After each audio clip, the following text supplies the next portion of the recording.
Hey everyone, Lenny Pinna here in my living space on top of a mountain in Garberville, California. As you can see, it's a beautiful sunny day out there. Welcome to the first video of my new series called Creativity and Spirituality.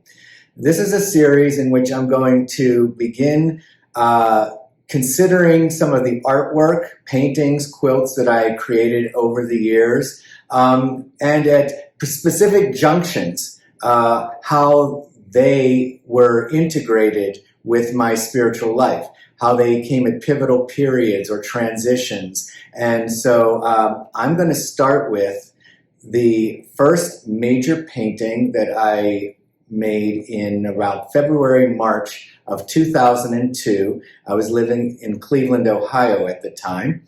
And I had been in the theater for a number of years prior to that. I directed shows, and I would often help paint sets. Even as the director, I'd tell the designer, I'll come in and help you paint toward the end, because I just loved painting and texturing. I had done that since I was in undergrad. And so after leaving the theater for a bit, I felt I was in need of a personal art. And so I thought, you know what, why don't I try some of the techniques that I used in painting on sets, the marbleizing. I'm very attracted to stone, for one thing, and I thought about marbleizing as a technique on canvas, and I thought I'd give this a try. In addition, I was going through a very difficult period at that time. I felt like I was needing a change, and I was sort of in a depression. And I had come out to California a little bit earlier to visit a friend and a group of men that I had met. So it was starting to stir in me about what was next. At that particular time, I also was reading Eckhart Tolle's book, The Power of Now. And somehow the combination of reading that book about the present moment, about the need to do a creative expression to kind of get to what I was feeling, led to me to get this canvas, get some paints. Acrylics and palette knives are what I was sort of accustomed to starting with. And so I came up with this painting, and it's built up in layers. It definitely harkens to the stone work that I had painted in the theater. I thought I was going to make a little bit of a marbleization.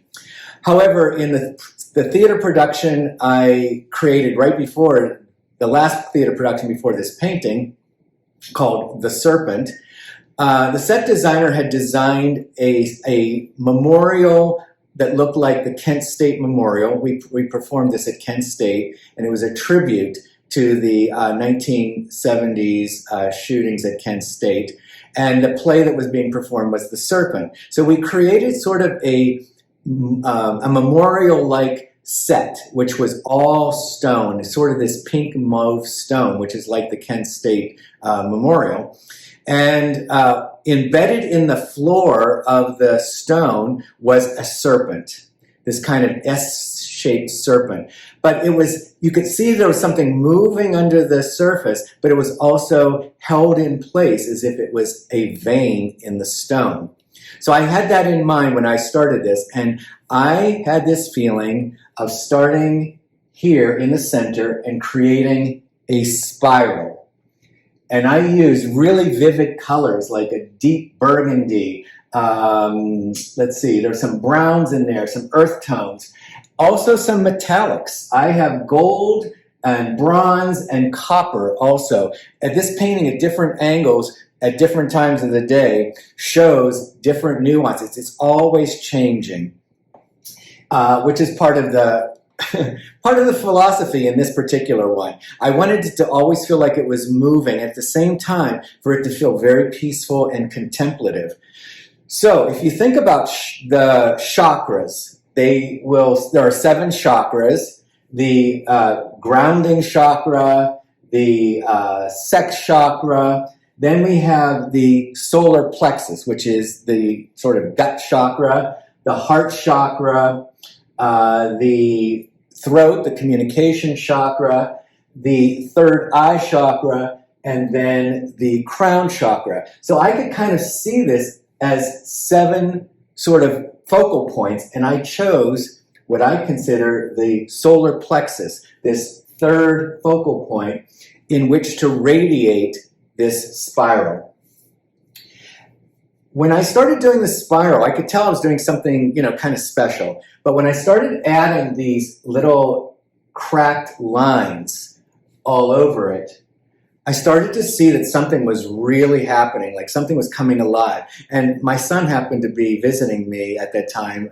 He was doing homework in the living room, and I'm in the dining room painting this. I paint on a flat surface, and I would make the spiral, and I would make the cuts on the table. And all of a sudden, I started to see something was happening that I could feel it, like something's happening through me, something different. And my son's name is Matthew. I said, Matthew, come and see this. Something's happening. Like there's something that's coming through that feels really new for me. And so I kept going with it. He was pretty excited about it. I kept going with it, and I kept building up layers of these cuts. And then I put this as if I was troweling sort of like grout or stone, like a liquid stone over it. So I wanted to keep creating layers so that that spiral, which was very vivid when I first painted it, started to become more buried and more buried and more buried. And there was a certain level where I go, that's it. I can still kind of see the spiral, and yet I can see that it's sort of buried. I'm going to give you more of a close-up of the texture of this painting, where you can see the cut marks that I made with a palette knife, and also those little sort of smudges of almost like cement that I put over it. I'm going to see if I can turn it at an angle, because sometimes at an angle you can actually, sometimes the spiral comes out at you, sometimes the metallics come out at different times of day. They become brighter than the rest of the painting.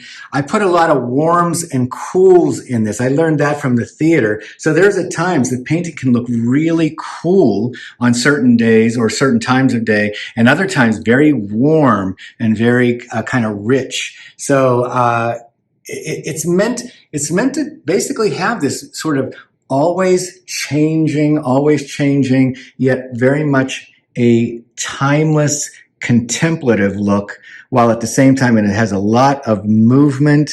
So I've always played around with movement and stasis and how they work together in a creative work. What this painting really came to mean for me at that time, I could feel it. Coming from my source, my solar plexus, it felt like something very authentic in me, just who I am was emerging. And I felt like this is and I'm going to call it my original source, my original self.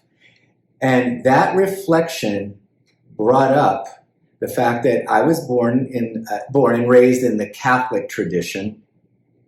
And for those of you that are Catholics, you will know this. And for those of you who are no longer Catholics, you will know this. It was the concept of original sin that everybody was born with. We were all stamped with original sin.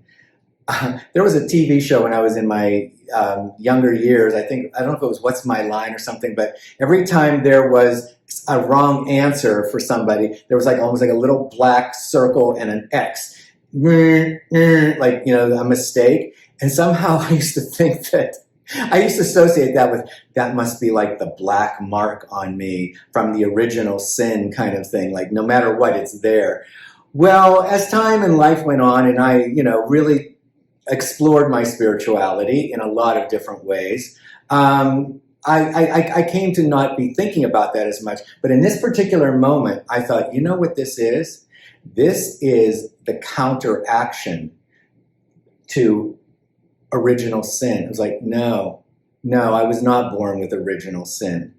I was born originally good. And the layers of indoctrination, either cultural, religious, whatever, social in my life, had layered on top of me a sense that there were things wrong, but really I knew at my core that I was originally good. And so this solar plexus starting to come through, and it almost is like it's breaking through the stone.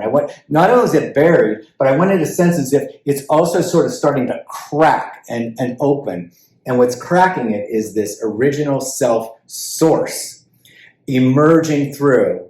And it was saying, I am an original source, an original soul, an original self, and I was created good, and that's what I'm bringing into the world. And so this painting became very significant. Within a few months, I ended up moving to California for the first time in 2003. And so I think I said that in the beginning. Maybe I said 2002 in the beginning, but it was actually February, March of 2003 that I was working on this painting and reading The Power of Now. And altogether, it gave me the launch I needed to go, I'm moving to California. I can feel it. That's where I'm drawn to go. On another level, it led to some work for me because I was out of work in a way, and I definitely needed some resources to get myself to California. So I invited some friends over one evening for dinner, and I put this painting on the wall. And they knew me. They knew me really well. They would see me all the time. But they'd come over to my house, very often. Well, they came over, and I was making food in the kitchen, and I could hear them saying, "Where did this painting come from? What's this painting?" And it's what I was hoping. I wanted to know, what happens when I went in a room with this painting.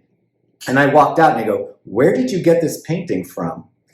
And I said, I painted it. And they're like, "When?" And I said, "Sort of within the last few weeks." They're like, "You painted this?" And I was like, "Yeah," it just sort of came out of me. I could feel almost like I was a conduit. Even in my hand, I could feel like as I was making strokes or something, as if something was just kind of coming through me. I knew that this was like a very special new opening, a new beginning for me, a new creative field in a way too, because I had been in theater for so long. Yes, I did set painting, but I didn't think of myself as a painter on canvas. And the fact that this was coming through is a new thing. But I also had this notion to be vulnerable and ask them, I'm feeling like this is the work I would like to be doing, and that I would like to do personal paintings for other people.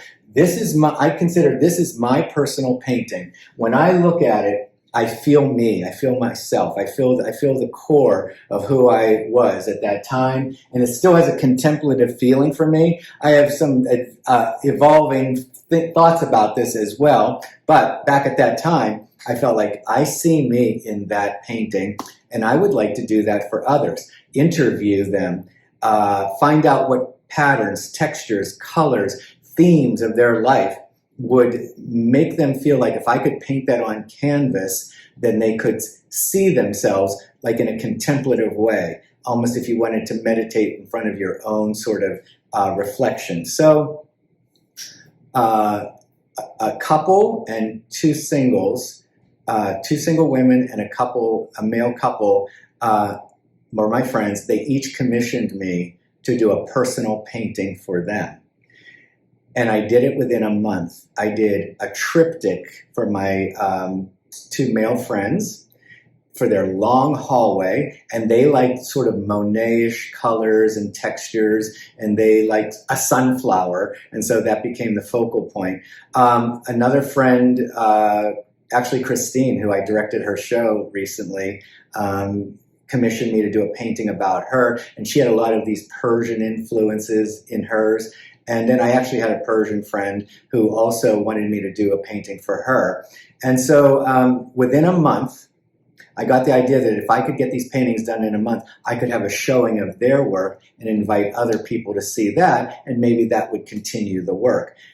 By the time I did the salon where I showed their work, I was already making the decision I was also going to move to California. So all of it sort of came at once, and I ended up beginning in California doing some paintings. So I thought that this painting actually was like the impetus, the beginning of gathering myself up from a new authentic beginning, taking it to California, replanting myself and starting there and letting painting become my work. And I actually did a lot of paintings in my early few years in California. And so this has been a significant painting for me.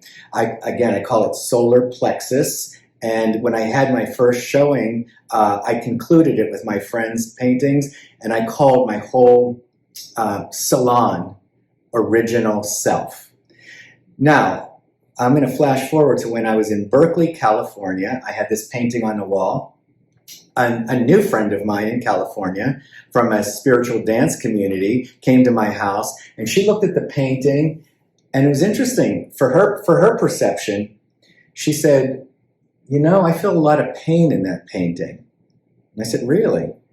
And she said, "Yeah, all of those little hatch marks feel like almost like cuts, like pains." And you know, I hadn't thought about it because all I focused on when I painted it was I was emerging. But you know, I buried it with all of this kind of strokes and coverings. In a sense, I was telling that story, and that it was bursting through that. And so I realized, well, she was kind of right, that I didn't realize it, that in some way, the fact that I buried my spiral rather than just letting the spiral be way out there, it wasn't. It was only beginning. It was going to spiral out, but it needed to have a beginning, an emerging point. And then I now looked at that and I thought, it was in reaction to all of my past that had a well of pain under there, lots of moments of pain. I had a lot of good things happen in my life, but there were a lot of painful moments in my life or periods of time. And so I see that I was emerging, my authentic self was breaking through, but it was also shattering and dispersing all of that background. And I have a painting I will show in contrast to this one that you'll see that this center comes alive and takes up the whole canvas. So I think by being introduced to this, you'll understand some of my later work. So I want to thank you so much for joining me for this first consideration of my creative life intersecting and integrating with my spiritual path. And I'll see you next time.